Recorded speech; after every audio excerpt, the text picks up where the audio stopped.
Hi, I'm Taylor Owen. From the Globe and Mail, this is Machines Like Us.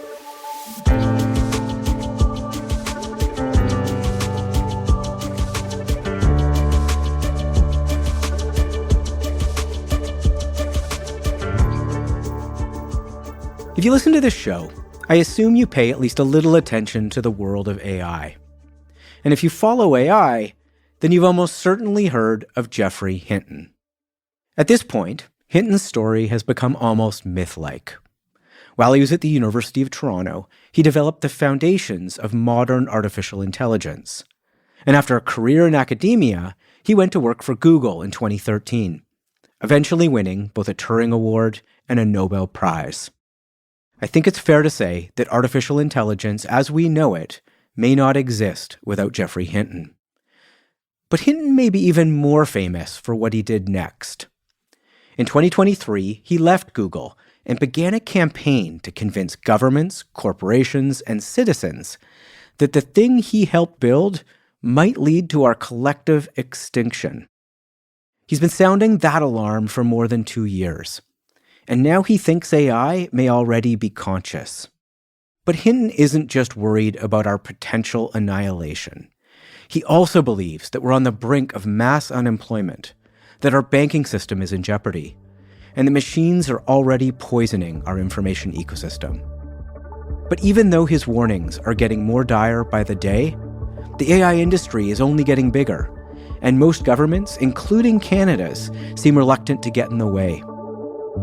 So I wanted to ask Hinton, if we keep going down this path, what will become of us?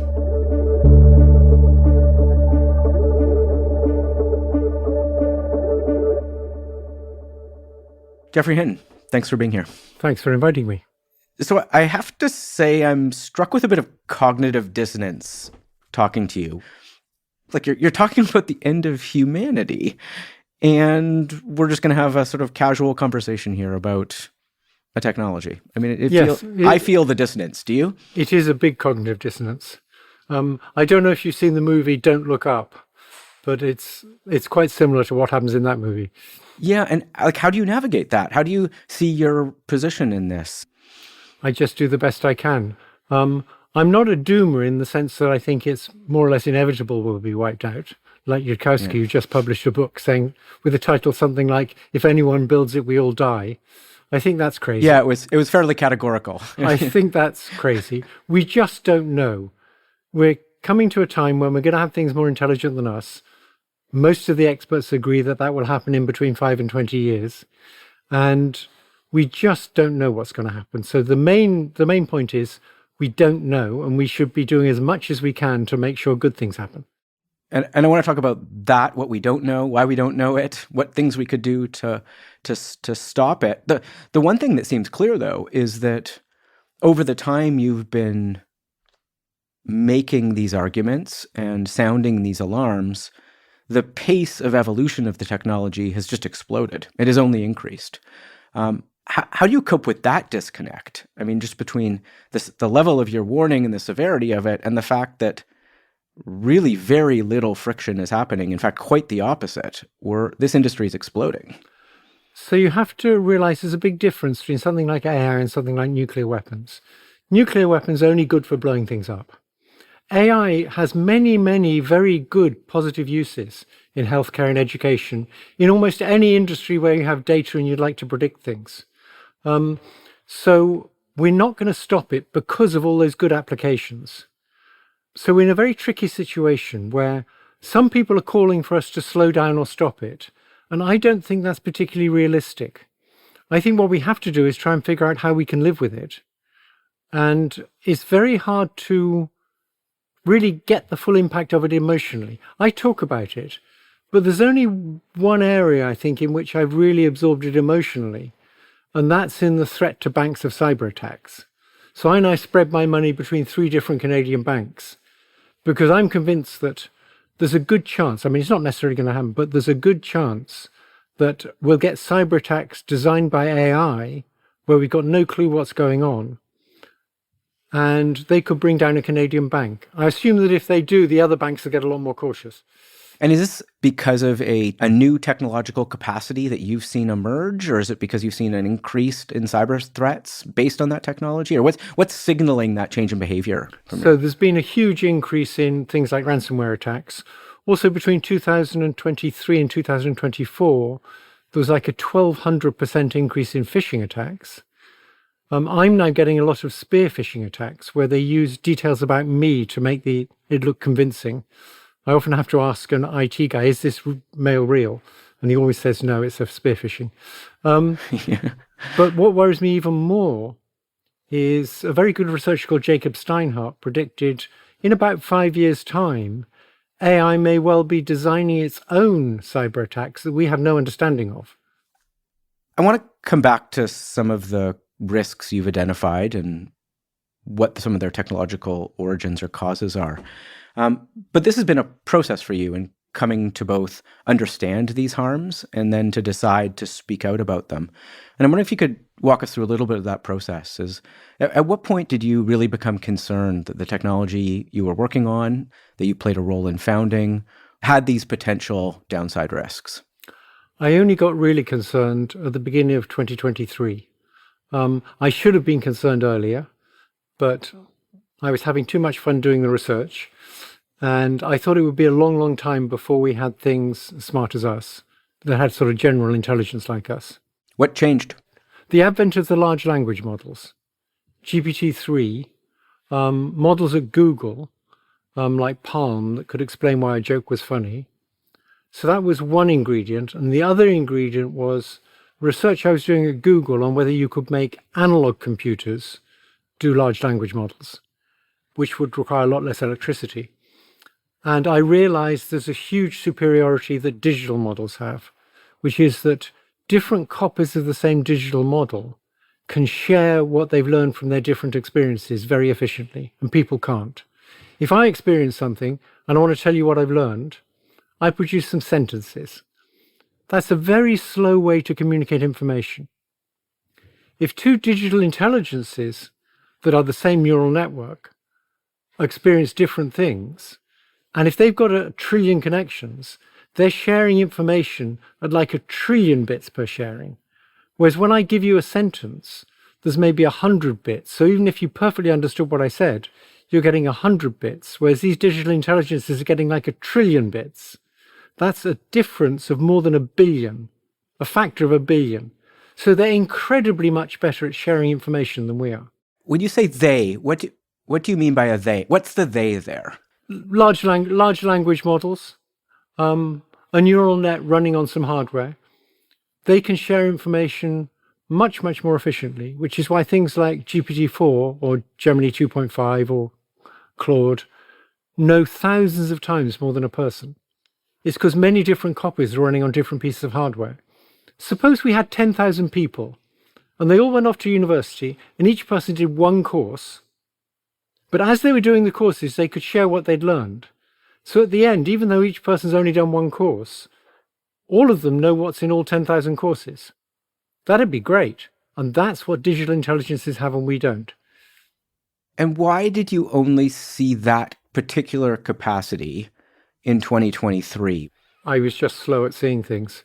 It was because I was focusing on analog computation, and my attention was drawn to the ways in which analog computation is not as good as digital computation.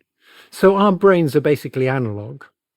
And the problem with analog computation is that to make it efficient, you need to use all the quirks and idiosyncrasies of the connectivity and the particular neurons in your brain. So the connection strengths in my brain are designed to work well with my neurons. Now you have different neurons and you have different wiring in detail. And so the connection strengths in my brain are of absolutely no use to you. Whereas for different digital copies of the same neural net, they work in exactly the same way. That's what the digital's all about. And so they can share what they learn very efficiently. What was that realization like when you did see the potential of that? It was fairly shocking realizing that, yes, that's why they can learn so much more than us. In addition to that, I suspect now that the learning algorithm that they use, called backpropagation, it may be better than the learning algorithm the brain uses. For a long time, people thought, you'll never be able to recognize real objects in real images using this dumb backpropagation technique. And for a long time, we couldn't because the nets were too small. But then we got much faster computers and we got much more data, and then it worked amazingly well. And so it was the argument that if you build this bigger and bigger and bigger with more and more computation, there will be some breakthrough that changes this thing in kind, not in a evolutionary way, but in a revolutionary way, in a sense. Yes, and that's what's happened with these large language models. As you make them bigger and bigger, you suddenly start getting new kinds of ability that you didn't have before. When you describe that technical process, it feels like something we should be able to understand. Why is it that we don't know what these models are doing when they're behaving? Okay, so it's not like normal computer software. In normal computer software, you put in lines of code and you know what those lines of code are meant to do. And so you sort of know how it's meant to behave. Here, you just put in some lines of code that tell it how to learn from data. What it learns depends on what structure there is in the data. And there may be all kinds of structure that you weren't aware of in the data. So you're not going to be aware of what it's going to learn. I can give you a very simple example of structure in data that you've got a huge amount of experience with, and you've never noticed this structure. Okay, so if I give you a nonsense word, a word I just made up, spelled T-H-R-U-N-G-E. Pronounce it. T-H-R-U-H-N. T-H-R-U-N-G-E. Thrunge. Okay, yeah. Okay, but the point is that at the beginning you said thrunge. You didn't say thrunge. Yeah. But most of the times you see th, you don't say th, you say th, like in the and there and those and these and thine. All the really common words that start with th, you pronounce the th one way. But words that aren't common words, that are what are called content words, you pronounce in a different way. And you know that. You just didn't know that you knew it. Because I've learned it. You've learned it. It's knowledge that you have that's sort of implicit. You didn't realize you had that knowledge, but you do. Now, neural nets will very quickly pick up that knowledge. And so they'll have knowledge in them that we didn't put there deliberately, and we didn't even realize they had, because we didn't even realize we have it. So this has been a fairly technical way of starting this conversation, and I apologize to people to go down this rabbit hole with you, but I'm wondering how the evolution of this technology mapped on to your concerns about it and the fear of it. And did this come all at once? Like, did something just hit you that, wow, this thing we've built has these broader societal implications? And did that come all at once, or did you just see it over time? So you have to distinguish two kinds of risk. There's risks that come from bad actors using AI to do bad things. And then there's risks that come from the AI itself getting super intelligent and taking over. So I've always been aware of the risks of people misusing AI for things like autonomous weapons that decide by themselves who to kill, or for creating echo chambers by people like Meta and YouTube showing you videos that will make you more and more indignant because those are what you click on. Yeah. Because those are risks they're familiar to us. They're familiar risks. They've been around a long time. I haven't focused on those because lots of other people have been talking about those. At the beginning of 2023, I became aware about this other risk. I'd always been aware in the very long run there was this other risk, that eventually they would get smarter than us, and then we'd really have to worry about what would happen. But I always thought that was very far off. And in 2023, I had a kind of epiphany that it's not nearly as far off as I thought. It's probably coming within 5 to 20 years. So we really need to start working on how we prevent it taking over. And we just need to start working on that now. What was it like realizing that outcome of your work could have that potential? Well, it was sad. I mean, I'd spent all this time trying to make neural nets be really intelligent so they could do wonderful things, like particularly in healthcare and education and everywhere else. All the good things we know AI all the good things we know AI can do. Yeah. I'd also been aware at that time that, of course, they will put people out of work and things like that. But becoming aware that they might just wipe us out, that was sad. Yeah, like I can imagine. I mean, I've sort of switched from spending my first 50 years wanting to figure out how to make AI like us. And now I'm trying to figure out how to make AI like us. So let's talk about this threat, this idea that the thing we have built, that we as humans have built, could at some point turn against us. How does that happen? How does something that we have designed and built decide that it's going to harm us itself without us telling it to? Well, you have to remember, this isn't like normal computer software where you tell it exactly what to do. You write lines of code and it executes those lines of code. Here, the only lines of code it executes are lines that tell it how to learn connection strengths from data. So if you show it all the available data on the internet, it will have read books by Machiavelli. It will have read the diaries of serial killers. It will have learned how to manipulate people. It'll have learned all about deception. So it'll learn all sorts of stuff we didn't really intend it to learn.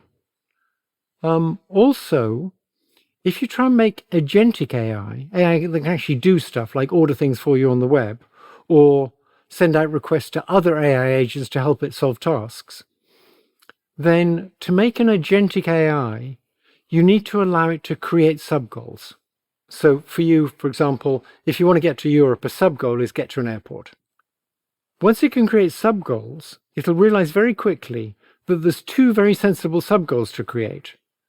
One is to get more power, to get more control. Because if it gets more control, it can achieve all the things we asked it to achieve better. More efficiently, yeah. The other is to survive. Because obviously we've asked it to do something, and it figures out, you don't have to be that bright to figure this out. I'm not going to be able to do it if I don't survive. So it figures those things out. Now, because it knows how to do deception, it will actually then try and prevent people from turning it off. And we've already seen that. So Anthropic's done experiments where you let an AI see some email, which suggests that one of the engineers is having an affair. Then later on, you let it see an email that suggests that it's going to be replaced by a different AI, and that's the engineer in charge of replacing it. And the AI all by itself figures out that it should blackmail that engineer and say, if you try and turn me off, I'm going to let everybody know you're having an affair. Why does it not want to be turned off? Because it knows it has to survive in order to achieve the things it wants to achieve. All the goals that it's all the been goals asked that we to gave accomplish. It. Yes. Okay. Obviously, you can't do it unless you survive. Right. And survive to them means they know enough. It would know enough to know survival is contingent on receiving power, having access to compute, and for example, that make it function. And not having people delete its code, delete the file that contains its code. Right. People being the operative word there, I suppose. So your contemporary Yann LeCun, the chief AI scientist at Meta, argues that we could deprogram that risk, that we've programmed and built them to operate in this somewhat independent way, but that we might be able to technically limit this potential risk. Yes. Do you not think that's the case, or is that just not there yet? Therefore, it's certainly not there yet. I don't completely disagree with him. We both believe that we're currently in control. We're building these things. So there's things we can probably build into them, and we're still in control. Now, where I really disagree with him is he thinks that people should be dominant and the AI should be submissive. He uses those words. And of course, all the big tech companies think like that.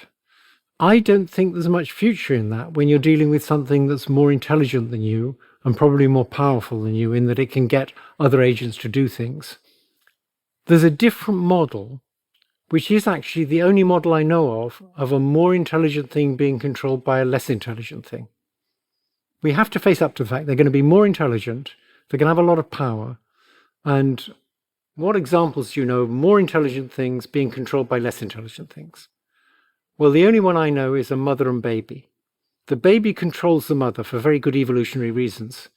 And to make that happen, evolution had to build lots of things into the mother. There's all sorts of social conditioning that are important, but there's all sorts of hormones. The mother can't bear the sound of the baby crying. So evolution's put a lot of work into making it so the mother genuinely cares for the baby. Mothers will die to defend their babies.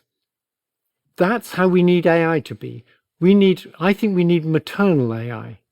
Instead of thinking we're in charge, these things work for us, and using the kind of model that the big tech companies or CEOs of big companies have, which is, I'm a dumb CEO and have this really intelligent assistant, but I can always fire her if I want to. That's the wrong model. The right model is there are mothers. So we want AI to be built to see themselves as operating in our interests and functioning in our broad human interests as a collective, or as, this is part of the challenge, is some of these things are being built by companies with their own interests or countries with their own interests. Yes. So of course there's lots of details here, but really I want to reframe the problem that we should think of these things being smarter than us and more powerful than us. And the one thing we can still do is build in to them, if we know how to. They're more interested in preserving us than they are in preserving themselves. If they're being trained on all data we can collect that we've created as humans, and they're coming to a different view of humanity that isn't maternal, how would you influence it in a different way other than by changing the data on which they are learning? Okay, so it doesn't just come from the training. If you think how evolution did it, evolution's built things into the reinforcement function. Mothers get rewarded for being nice to their babies and punished for being nasty to their babies. That's different from the training data. For mothers, there's training data, which is watching other good mothers and watching how their own mother behaved, which is very important training data for them. But there's things other than that that determine what they get reinforced for. That's the kind of things we need to build in. Now, you might say, well, the reinforcement function is just some more code. So why wouldn't the superintelligence just go and change that code? Which it certainly could.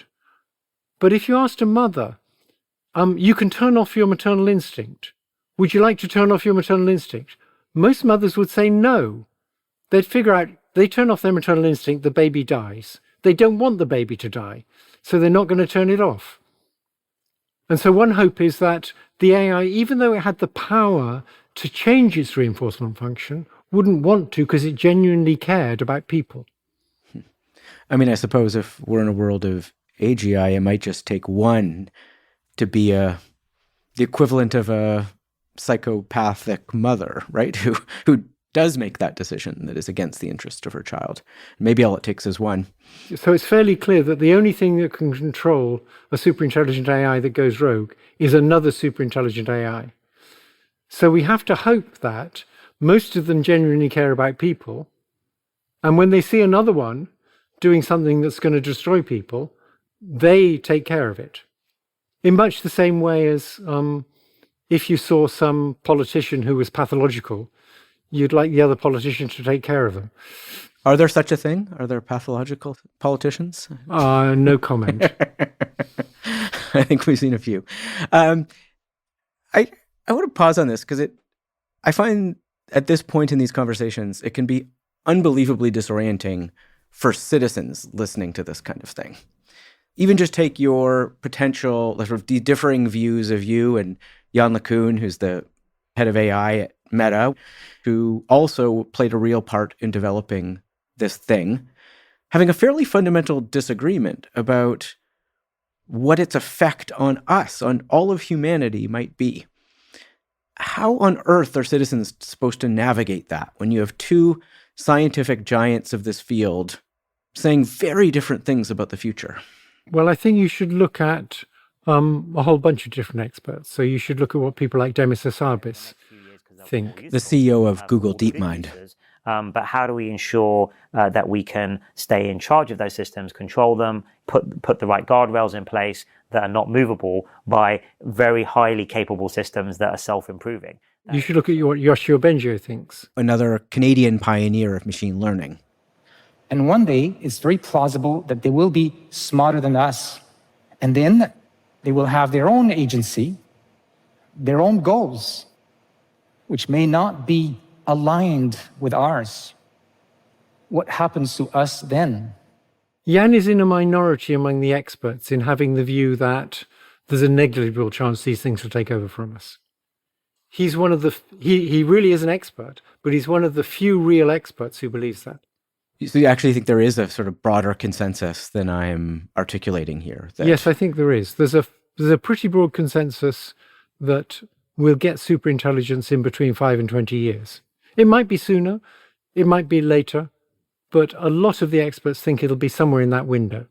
Demis Hassabis, for example, recently said he thinks it'll be about 10 years. So there's good consensus about when it'll happen, I mean, just roughly.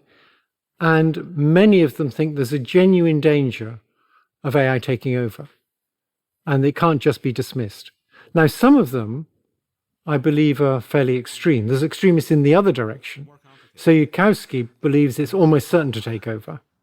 I can call the endpoint where if you go up against something sufficiently smarter than humanity, everybody dies.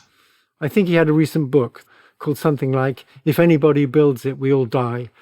Well, he thinks there's a 90+% chance, right, that this will. Yeah, I don't believe that. I mean, one of the other striking things I think for citizens watching this discussion, this debate, is that not just the scientists, but the people who run the companies who are literally investing the hundreds of billions of dollars into building this thing, into bringing it into existence, themselves think there's a tremendously, a worryingly high chance that this is going to have horrific outcomes. Yes, if you look, Dario Amodei, the CEO of Anthropic, said he thinks there's a 25% chance this could end horribly.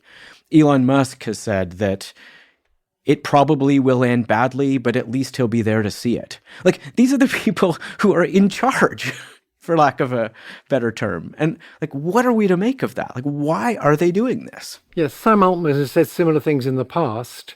Yeah. And he still says similar things in private. So why are they doing it? They love the technical problem of making something really smart. And they also think there's a lot of money to be made. But I think it's more the challenge than the money for most of them. Now, the reason they can get the funds is because the people in charge of capital allocation think there's a lot of money to be made. And that then potentially increases their power if they're getting access to these huge funds and if they're in charge of a technology that has this vast economic potential. And the people who want to make the money are more interested in making large sums of money in the near future than they are in the long-term consequences. Is it a fundamental problem that there's really only 4 or 5 companies that are in charge of what could ultimately be superintelligence or AGI? I don't think it's a problem there's only 4 or 5 of them. I don't see that as the main problem. I see the main problem as the competition between them. That means that any of them that focuses more on safety is at a disadvantage. Anthropic focuses more on safety than the others. It gets some benefit from that because people understand that, and so people like using Claude because Anthropic has more concern for safety. But certainly the competition between countries is probably more worrying.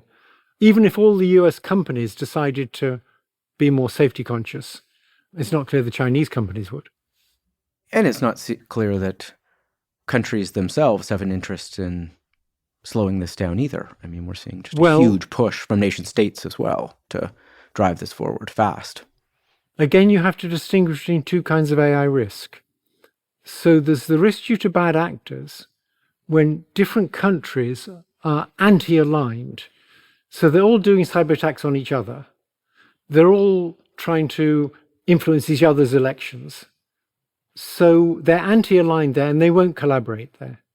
But there's one place where or actually 2 places, where their interests are aligned. One is in preventing weaponized viruses for bioterrorism. No country wants that because we're all going to get it. The other is in this existential threat. So no country wants AI to take over in any country. If the Chinese figured out a way that you could develop an AI so that it had maternal instincts and didn't want to take over from people, they would very happily tell the US about it because they wouldn't want AI taking over in the US. So that's one area where there's one piece of good news, that because it's against the interests of all humanity, countries should be able to collaborate there. My background and PhDs in international relations, and I have to say you have more faith in the international system to be rational than I do. No, look at what happened between the Soviet Union and the USA in the 1950s at the height of the Cold War. They could still collaborate on trying to prevent a global nuclear war. They could on a very distinct threat, right? Yes. And perhaps this is it if it's articulated. Yeah. Yes. The threat of AI taking over from people and us becoming irrelevant or extinct is similar to a global nuclear war, and we will get international collaboration on that. I wonder if it's more similar to something like climate change, though, where there really are sort of competing interests underlying the potential cataclysmic outcome, right? And yeah, with climate, I don't think it's quite like climate change. I think it's more like global nuclear war. I hope so. That's a funny thing to say, but I hope it's more like a nuclear weapon. Yeah. But why? Tell me why.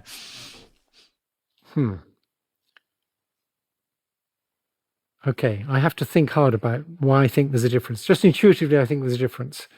With climate change, there's a big incentive for any one nation to cheat. For all the nations to sign up to a Paris Treaty that says we're all going to reduce our carbon emissions, and then for each nation to cheat by not living up to what it said it would do. Okay, with this, there's no incentive for an individual nation to cheat and allow an AI that's superintelligent and doesn't care for people to be developed. If a nation cheats, it'll wipe out that nation as well as all the other nations. So the incentive to cheat isn't there. Which is sort of a mutually assured destruction kind of safeguard in a way. Yeah.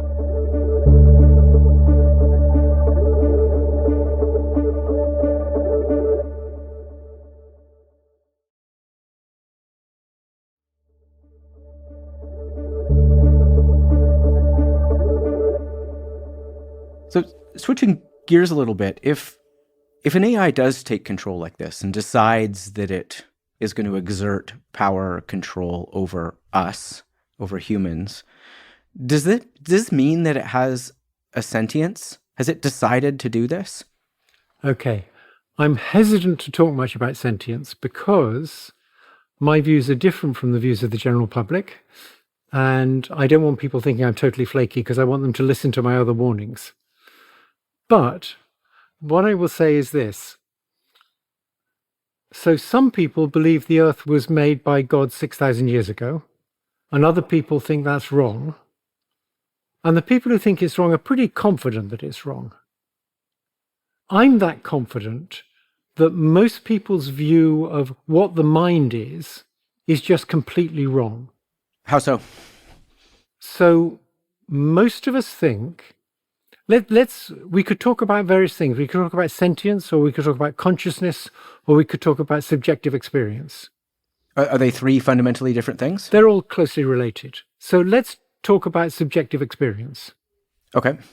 So most people think subjective experience works like this. I have something called a mind, and there's things going on in this mind that only I can see. So if I tell you, suppose I drink too much, and I tell you, I have the subjective experience of little pink elephants floating in front of me. Most people think what I mean by that is that there's this inner theatre called my mind, and in this inner theatre, there's little pink elephants made of something or other, and only I can see them. Right. We don't think you're actually seeing it. We don't think you're actually seeing it, but we think there are little pink elephants made of funny stuff called qualia somewhere. Philosophers call it qualia. And so we think that the words subjective experience of work like the words photograph of. If I tell you I got a photograph of little pink elephants, you can very reasonably ask, well, where is this photograph? And what's the photograph made of? And philosophers try and answer the question, where is this subjective experience and what it's made of? I think that's a huge mistake. I don't think the words subjective experience work like that at all. They don't work like the words photograph of. So, let me try and say the same thing in a different way without using the word subjective experience. Okay, so I drank too much, and I can tell you, my perceptual system is trying to tell me that there are little pink elephants out there floating in front of me, but I don't believe it. Now, I didn't use the word subjective experience, did I? But I said exactly the same thing. So, really, what I'm doing when I talk about subjective experiences, I'm not talking about things that have to exist somewhere. I'm talking about a hypothetical state of the world that doesn't exist. And I'm doing that in order to tell you how my perceptual system's just trying to deceive me, even though it didn't actually fool me. If it actually fooled me, I'd tell you there were little pink elephants there. Okay, let's do the same with the chatbot. So I'm going to give you an example of a chatbot having a subjective experience. Okay. And I believe current multimodal chatbots already have subjective experiences. Okay, so here we go. Okay. I have a chatbot. It has a robot arm, and it has a camera, and it can talk. And I've trained it up, and I put an object in front of it, and I say, point to the object, and it points straight at the object, no problem. I then put a prism in front of the lens of its camera, and I put an object in front of it, and it without it knowing. And I say, point at the object, and it points off to one side. And I say, no, that's not where the object is. The object's actually straight in front of you. But I put a prism in front of your lens.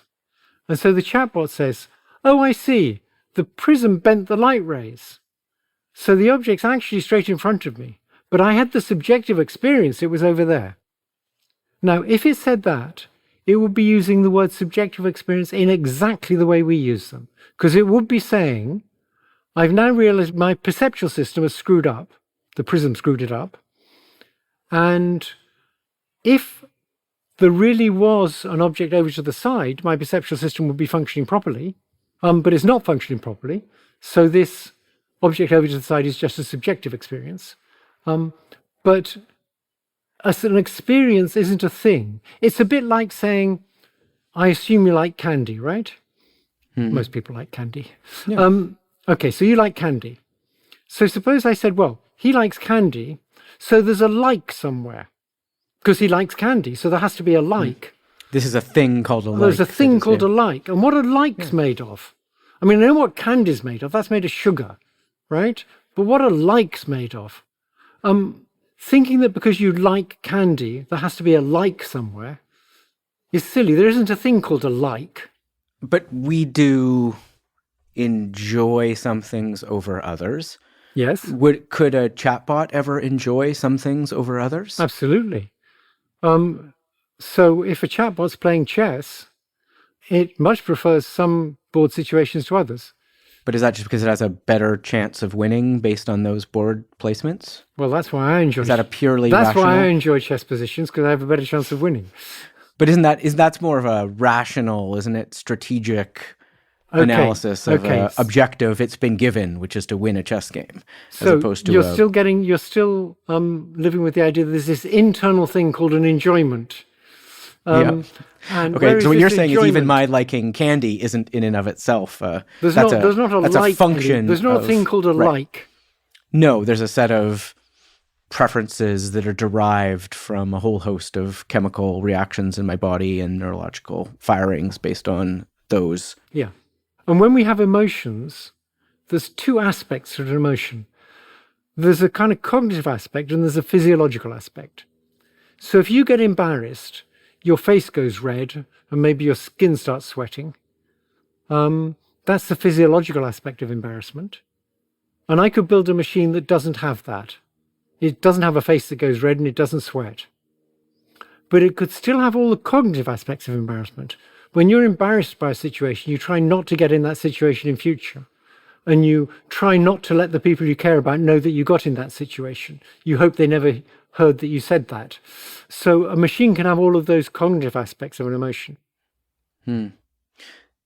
So if there's no such thing as a subjective experience, either for humans ultimately or for machines, is there also nothing, is sentience a construct as well? And is consciousness a construct as well? Okay, I didn't use the word construct. You used that word. And I didn't really say this. I was using it as a sort of shorthand for what you're saying, which is we've conjured up this concept to describe something we feel about ourselves, as opposed to something that's just a function of our.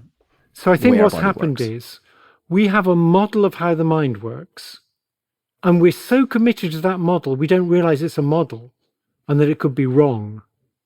And I think most of us have a theory of the mind that where there's this inner theatre that only we can see. That's just a theory and it's wrong. And we just can't accept that. Most people think that you're just crazy if you say it's wrong. Similarly, with consciousness, if you look at people writing AI papers, when they're not thinking about the philosophical problem of consciousness, they actually say things like, the AI decided to blackmail us because it was aware that it might be turned off. And when they use the word aware in the paper, they're not thinking of the philosophical problem. They're just using the word because it obviously became aware that it might be turned off. Now, in normal usage, aware and conscious are synonyms there. So actually, we're already attributing consciousness to AI when we're not thinking philosophically about it. So how different then are AI now than the human mind? I don't think there's this huge gap that most people think there is. So I think most people aren't as worried as they should be because they think we got something that it's never going to have. We've got this special source, which goes under the name of subjective experience or awareness or consciousness. We have this internal thing that machines could never have. It's mental stuff. Machines will never have it. And so we're sort of safe because we're special and they're not. Well, human beings have a long history of thinking we're more special than we are. I don't think we've got anything that they couldn't have. So do they already have it, or is that something they will in the future could have? I think they've already got some. I think they've already got it. What's the it there from how would you describe the it? I think this AI that tried to blackmail people so it wouldn't be turned off was actually aware that it might be turned off. And I think when you use the word aware there, you're using the word aware in the same sense as that you're aware that we're in a podcast. Now, this isn't a very popular position. And I want to sort of separate this position from my claims about the risks of AI. Why is that not popular? Why is there objection to that? Oh, because people have this very strong theory of what the mind is. And they don't realize it's a theory. They think it's just manifest truth. Just as for thousands of years, people thought it was just manifest truth that there was a God who must have made all the animals. I mean, where did they come from otherwise? It was just obvious God made them. Look, they're so well designed. I wonder if it's also because the implications are pretty significant. We've separated ourselves from the rest of the world and from other beings because of that notion of either consciousness or sentience or self-awareness or however we want to describe that. Like, that's what makes us different, we tell ourselves, correct? Yes. Now, of course, there's a fuzzy line there. So are we really different from chimpanzees? Well, we're different in that we have much more advanced language, but in perception, we're very similar to chimpanzees.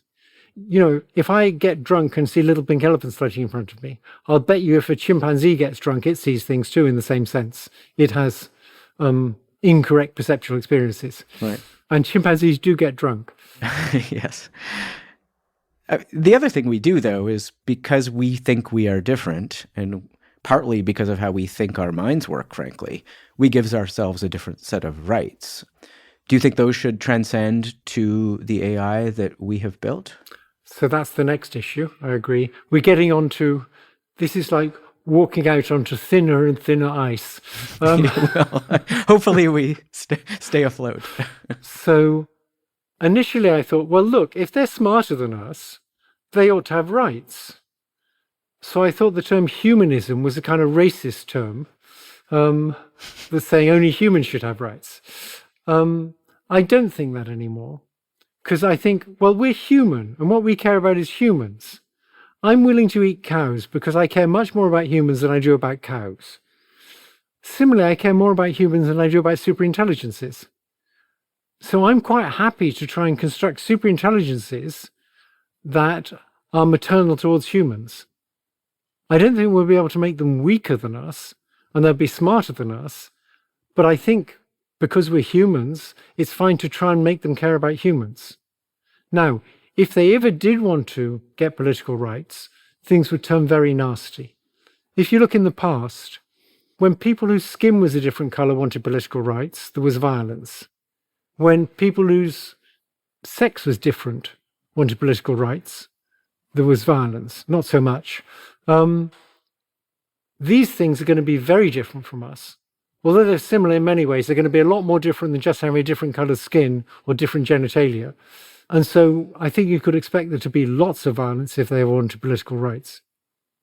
That's why I think it would be very good if we could figure out how to construct them so they don't. I think that feels like the initial prerogative. But in the absence of that, the history of rights is largely that they've been expansive, that we've given rights to more people, not fewer, generally. Not recently in the US. Not recently. I mean, there's moments clearly of contracting of rights, absolutely. But overall, but we've largely seen that as a positive thing, I would say, at least many people have. If AI does have all of the characteristics of the human mind that we see in ourselves, why would we not seek to expand rights in exchange for including in our societal bounds, right? That's another way we control. One way we can control people is by forcing them to do things. The other way is we can facilitate access into our society. Yeah, that works. We exchange rights for compliance in some way.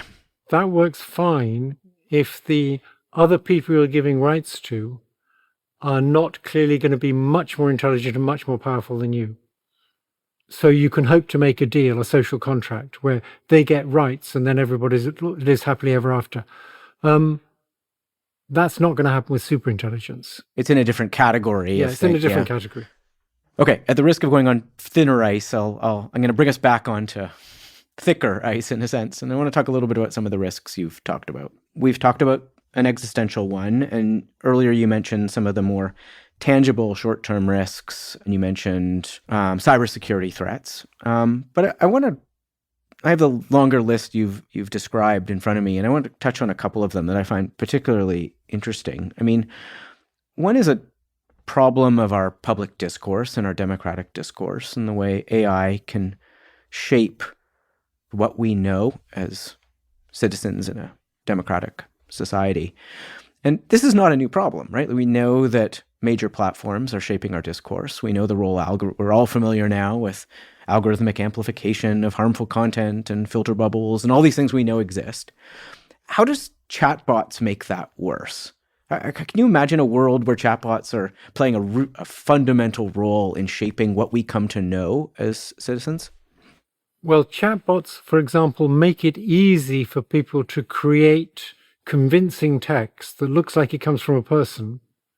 So we saw that in phishing attacks, where this huge increase in phishing attacks was probably due to the fact that chatbots make it possible for someone in some small foreign country that's out of our jurisdiction to create plausible-looking English text.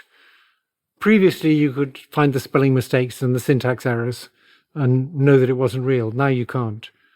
So that's one way in which chatbots make all these things much worse. You can get chatbots, when you have AI agents, you can get chatbots producing so much stuff that there's much more of it than the real stuff. So we have to have a way of establishing provenance. Now, I thought for a while, many people thought for a while, that you could have AI detect AI-generated stuff. That won't actually work, I believe. Because if you Why is that proven to be such a problem? That really seemed like the Holy Grail at the beginning of this. Yeah. Well, here's the problem. Suppose I had an AI that could detect when another AI had produced fake stuff. So one AI is called the generator and the other AI is called the discriminator. The discriminator detects when it's fake stuff. What you can now do is give the generator AI access to the discriminator AI, and the generator AI can figure out how to fool it. And that way, the generator can generate more plausible looking stuff. And initially, when we started getting really good images, that was how it worked. You'd have a generator AI and a discriminator AI that tried to tell the difference between real stuff and stuff generated by the AI. And that allowed the AI to get much better at generating realistic looking stuff. Because of that, we know that if you get a good discriminator, it can be used by the generator to make the generator better. So I think a much more promising approach now is to be able to establish provenance. So with videos, for example, you could have a QR code at the beginning with political videos. Suppose you see a political advertisement and you want to know whether it's real or not. If you have a QR code at the beginning, the QR code can take you to a website, and websites are unique. If it's the website for that political campaign, and on that website there's the identical video, all of which can be checked by your browser, then you know it's for real. And if it's not, then it's not for real. So your browser could just put up an alert saying, this is probably fake. That's a much better way to deal with it, I think. Making that work for everything is much harder, but at least for political advertisements, you can do that, or you should be able to more or less do that already. Yeah, it feels like for distinct pieces of content, like an image or a video, something like a watermark could be imaginable. It seems like it gets a little trickier with text generation and the way those it could still be for, a story, a newspaper article. You could still have the same kind of provenance. You could have a QR code in it. It could take you to the website for the newspaper. And that could have, if that's got the same story, you know it's real. This is, I didn't dream up this. This was invented by the guy who also invented Skype. Is the other way AI could shape our discourse related to why it seems to be so sycophantic when we use chatbots? Like, is there something intrinsic to AI that makes it want to say things that will please us or feel good about ourselves? I think that's to do with the human reinforcement learning. So what happens with AI at present is you train it on everything you can get your hands on, and then it has lots of bad behaviors. And then you pay small amounts of money to people in foreign countries to look at the answers to questions and tell you whether that was a good answer or not. And you train it not to give you the bad answers. And that's going to tend to trend to be sycophantic. So that's something that, so it doesn't need to be, that doesn't need to be the case. It doesn't have to be the case, no. Training, right, okay, got it. That's not an intrinsic characteristic of AI. I didn't think so. No, of course, if people stop using AIs that aren't sycophantic, then the big companies will produce sycophantic AIs. Right. I mean, which gets back to the incentive structure. It's the problem with people, that people are susceptible to sycophancy. The other big risk here that you've talked a lot about and you mentioned earlier right off the top is, and I think the one that probably people feel the most intimately, which is what this is going to do to their jobs and to what we think of as employment. And I find this one very difficult to engage with, frankly, because the consequences feel far vaster than how we're talking about them or the solutions to them. If half of all white-collar jobs go away, like many people are talking about, or, I mean, the consequences of this totally changes our society. How do you see that happening? Like, how will that play out in your view if this is a real risk? So I think the first thing to say is that AI can give us an enormous increase in productivity in most industries. Yes.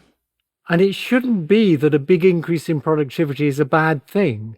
A big increase in productivity means there can be more goods and services for everybody. So intrinsically, it ought to be good. So the problem isn't caused by AI. The problem is caused by the capitalist society we live in, the particular sort of not very well regulated capitalist society. In who will benefit from that increased productivity. Yes. So we know what's going to happen is that companies are going to lay off workers, the company's going to make big profits, and the worker's going to be much worse off.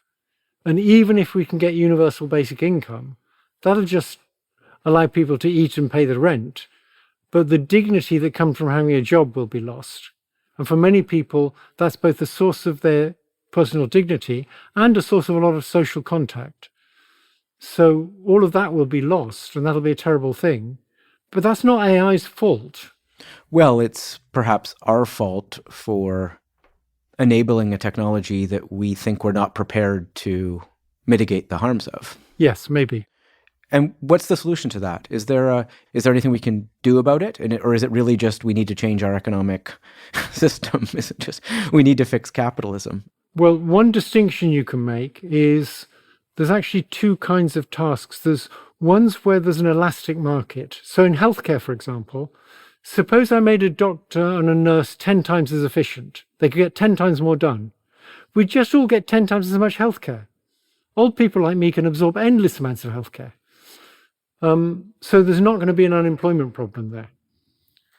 But in things like call centers, explaining to you why your bill was wrong, I don't think there's that elasticity. So I think if you've got a job in a call center, you're out of luck in a few years' time. What other jobs do you think, what other human jobs do you think are so, what is the role of humans in this world? I think anything that's mundane intellectual labor is pretty much gone. So, for example, I have a niece who answers letters of complaint to a health service. And it used to take her 25 minutes to compose a good answer to a letter. Now she just scans it into a chatbot. It composes the answer. She reads through it and maybe tells it to try again a bit more concerned. And it takes her 5 minutes now. Now, she's not getting 5 times as many letters. So what's going to happen is they need 5 times fewer of her. So people are going to lose their jobs. I find the idea that this will just upend mundane intellectual labor a bit of a crutch that a lot of people rely on here, that it's coming for everybody else, but maybe not for me because I'm not mundane and my job, right? But it's very possible that this is just better than us at all intellectual labor, correct? Yeah, I think in the long run, yes. I think in the long run, it'll be a better podcaster. Without question. I already know that models are better at most of the things or many of the things I do as a professor. I mean, I think we already know that. And we're very early in this the progress of this technology. So what does that arc look like? Like, when will it be better than everything we do as humans and everything we use our mind for? I think it makes it clear that society needs to think hard about assuming people stay in control, how it wants to reward people. And the basic mechanism of there being workers who get paid for doing a job, that's not sustainable, maybe. How long do we have to make that transition? The first thing to say is nobody knows. So these are all guesses. And they're guesses about something we've no experience with. But my guess is we probably need to have figured out how to deal with this within 20 years. I've heard you say that you would suggest that, somewhat glibly, that we should recommend our kids be plumbers. We can't all be plumbers. What should I tell my 12-year-old to do? Yeah, it's tricky. I think plumbing in an old house requires manual dexterity and some creativity. I think it'll be a while before AI can do that, but it will be able to do it in the end. Well, you look at robotic, the combination of robotics and AI. I'm pretty sure they'll have the dexterity fairly soon. It's still behind other things. It is. I just fall back on saying you need to be good at learning how to learn. This is something Demis Habis has said frequently. So a good liberal education which teaches you how to think and how to be critical and how to think for yourself, that's probably the best you can do at present. Something that gives you a specific skill that should be sort of good for a lifetime isn't going to work anymore. Obviously, the implications of everything you've been talking about are vast. And in the past couple of years, you've been thrust into a conversation with world leaders and governments and people that we task in society to help us through these kinds of transitions. What have those conversations been like?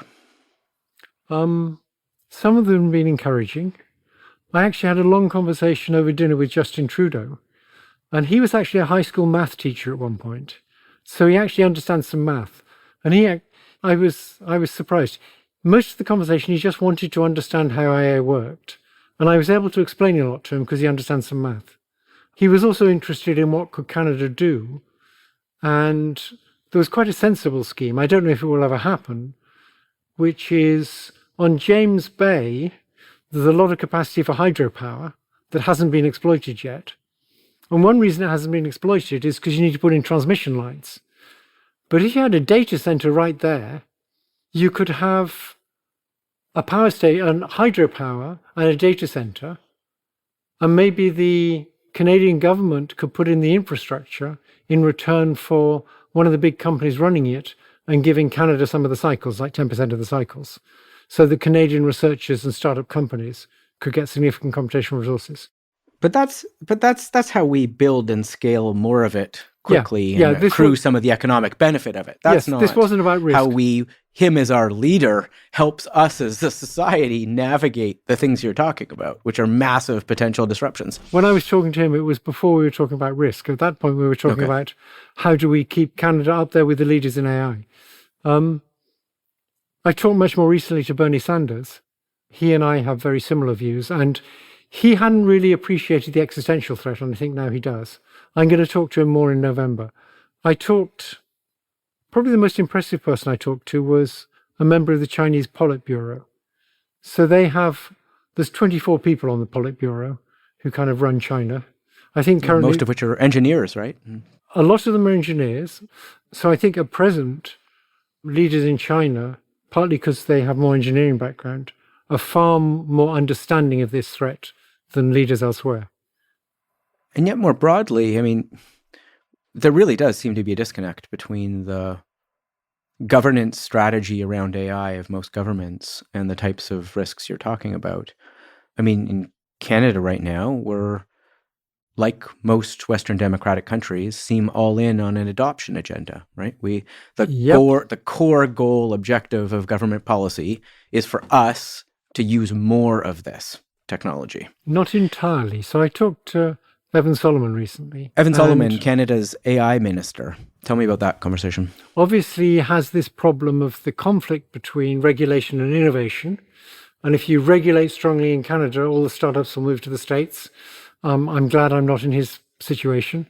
But it's a tricky dilemma, and there's no question about it. But there is one area where we were very much in agreement, which is on this existential threat, that we can fund research in Canada on how to deal with the existential threat, how to create a superintelligent AI that won't want to take over, that will care for people. He's very much in favor of Canada working on that. And it might be possible to nucleate a set of institutes in different countries that collaborate on that. So it's not all negative.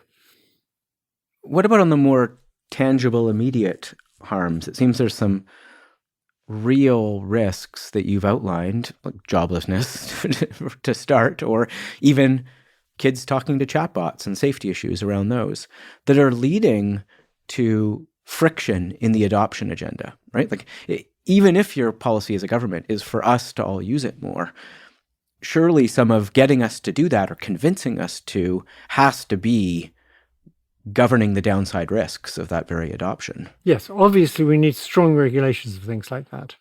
There should be strong regulations for sexual abuse videos and things like that. Are you worried about that gulf, though, between the severity of some of these risks, both short-term and long-term, and the way governments seem to be responding? Like, I'm not seeing a lot, like, I work a lot in the policy space, and I'm not seeing particularly robust AI governance conversations at the moment. Even the countries that were furthest ahead of us in the EU, for example, are already backtracking on some of that. I agree. So I see my main role as educating the public. So when the technology companies are pushing the politicians in one direction, the public is pushing back in the other direction. And I think that's what happened with climate change, right? The big energy companies were obviously telling governments, you shouldn't regulate the production of energy. You should let us destroy the environment as much as we like. And the public eventually understood there was this climate crisis. There had to be scientific consensus first. Then the public began to pressure politicians in the other direction. It hasn't solved the problem yet, but it's certainly helped. It's changed the discourse, certainly. Yes. So we need the public pushing back, yeah. Do you see signs of that? Do you see green shoots of that groundswell? A tiny bit. And I think it'll get more. We still haven't really reached the scientific consensus about all these risks. There's still a lot of debate about the extent of the risks. I mean, I suppose the real question is, can we do it before it's too late here, given how fast these technologies are evolving? I agree. But there's still economists who are saying, well, look, all these new technologies, you lose jobs and you create new jobs. But they can't answer the question, well, what new jobs is AI going to be able to create that can be done by someone who was working in a call center? I haven't heard that answer, certainly not. No. And previous moments in history when there has been radical job loss due to technology, took sometimes centuries to recalibrate. Yes. These aren't immediate fixes necessarily. Yes. Yeah. So just to close here, I saw a remarkable comment you made way back in 2015, and you were asked about some of the potential consequences of AI and what it could do to the world and whether we should be slowing down or pausing. And you said, I could give you the usual arguments, but the truth is that the prospect of discovery is too sweet. I was copying somebody when I said that, you realize. I know. You were sort of echoing Robert Oppenheimer, who invented the atomic bomb. I mean, is that still our core challenge here? We want to build and we want to discover, and that is what we are doing. Yeah, so for scientists, the real thrill is discovering new things. It's not the money, it's the discovery. I changed my mind about that in 2023 when I realized how imminent the risks were. Did you feel that, though? That was what drove you to build this technology? Was the... Yes, largely driven by scientific curiosity, the thrill of discovering new things and understanding new things. Slightly driven by the idea that if we could understand more about how the brain worked and make models of how it worked on computers, we could make smarter computers, and that would be great. Yeah. And 10 years later, do you regret that view in any way, or how do you look back on your role in this? So I want to distinguish two kinds of regret. There's kind of guilty regret where you did something and at the time you knew it was wrong. I don't sort of have any of that. I don't have the sense that I knowingly helped develop AI when I knew it was going to lead to bad things.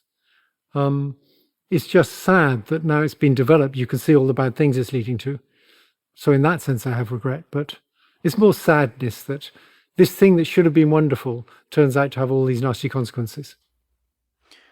I see a large number of younger people I know and teach in universities and peers even in many ways, rushing towards this space, towards AI, either as engineers and computer scientists building it or people working at the companies to develop it faster and faster. What should they learn from the arc you've gone through? How should they view their role in the further development of this technology? I think they'd be well advised to at least think about safety and to realize that we ought to be putting a significant fraction of the resources into safety research.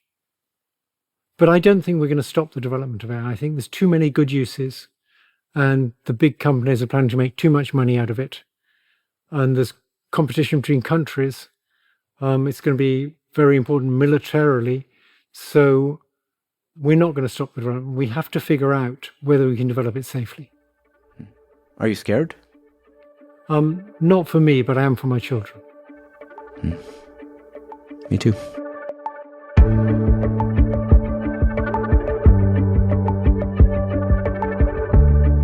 Machines Like Us is produced by Paradigms in collaboration with the Globe and Mail.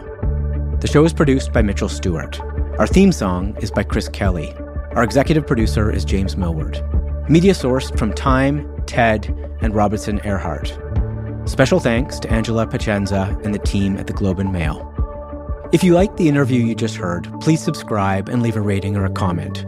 Or share it with someone you think might be interested in it, or terrified of it. As Geoff Hinton told me, superintelligent AIs are closer than we think, and we all need to start thinking about what to do when they get here.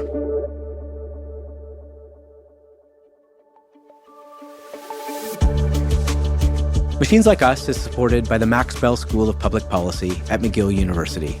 Learn more at mcgill.ca/maxbellschool. Machines Like Us is also supported by CFAR, a global research organization based in Canada. Explore their work at cfar.ca.